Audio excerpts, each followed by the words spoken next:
प्राचीन काल की बात है।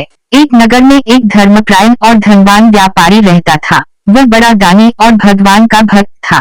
वह हर दिन पूजा पाठ करता और गरीबों को दान देता। उसकी पत्नी भी बड़ी धार्मिक थी, लेकिन उसमें एक दोष था। वे गुरुवार के दिन घर में झाड़ू पोछा करती, बाल धोती, कपड़े धोती और उस दिन कोई व्रत नहीं रखती। भगवान बृहस्पति इस बात से अप्रसन्न थे। उन्होंने एक दिन साधु का रूप धरकर व्यापारी के घर पर भिक्षा मांगी। व्यापारी ने उन्हें अन्न, वस्त्र, दक्षिणा देकर आदरपूर्वक विदा किया, परंतु उसकी पत्नी ने कुछ भी नहीं दिया और कहा, आज मेरे पास कुछ नहीं है, कल आइए। साधु बृहस्पति देव ने मुस्कुराकर कहा, माता, तुम गुरुवार का आदर नहीं करती, इसलिए तुम्हारा धन नष्ट हो जाएगा। यह कहकर वे चले गए। कुछ ही समय में उस व्यापारी का व्यापार डूब गया। उसके घर में दरिद्रता आ गई। नौकर चाकर चले गए। घर के बर्तन बिकने लगे। पत्नी को दुख हुआ, लेकिन उसे अपनी गलती का एहसास नहीं हुआ। एक दिन वे जंगल में लकड़ी बीनने गई। वहाँ उसने कुछ स्त्रियों को पीले वस्त्र पहनकर पूजा करते देखा। उसने कारण पूछा तो स्त्रियों ने बताया कि वे लोग बृहस्पतिवार का व्रत कर रही हैं।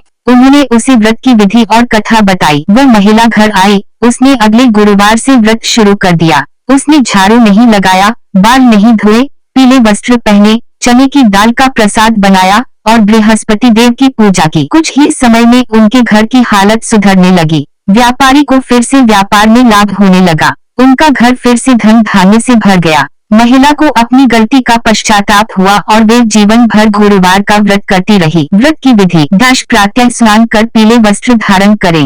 भगवान विष्णु या बृहस्पति देव की पीले फूल, हल्दी, चने की दाल, पीले वस्त्र से पूजा करें।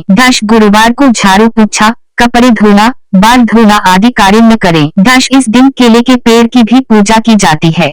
कथा सुनने के बाद पीले चने, गुड़ या पीले रंग का प्रसाद वितरित करें।